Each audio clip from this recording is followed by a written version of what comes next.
I give way to the honourable gentleman. There is no doubt that the Prime Minister has in many ways achieved substantial success in the economy.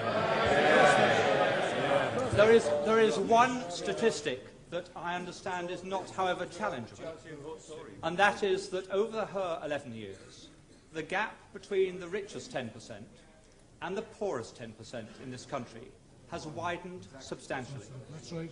How can she say at the end of her chapter of British politics that she can justify many people in a constituency such as mine being relatively much poorer off, much less well-housed, and much less well-provided than it was in 1979?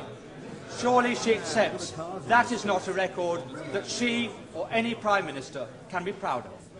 Mr. Speaker, all levels of income are better off than they were in 1979. But what the honourable member is saying is that he would rather the poor were poorer, provided the rich were less rich.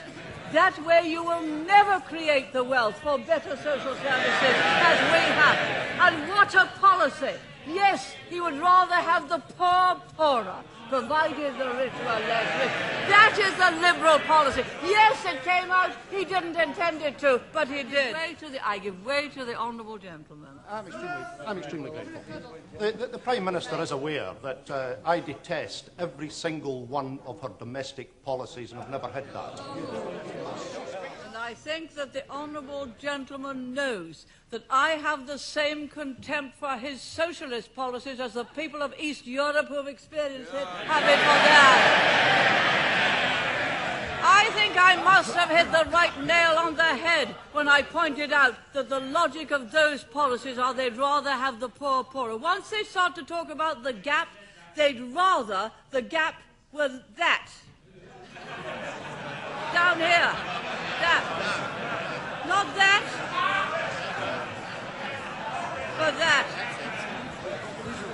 So long as the gap is smaller, they'd rather have the poor poorer. You do not create wealth and opportunity that way. You do not create a property-owning democracy that way. To the honourable gentleman. I'm most grateful to the Prime Minister. Will she tell us whether she intends to continue her own personal fight against a single currency and an independent central bank when she leaves office? No, she's going to be the governor. On the present structure,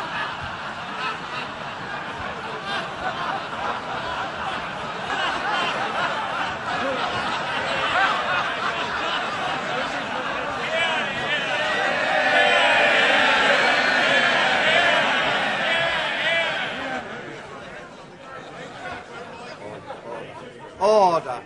The Prime Minister. what a good idea.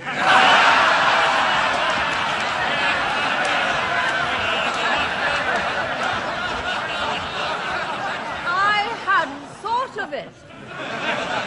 But if I were, there'd be no European Central Bank accountable to no one, least of all to national parliaments.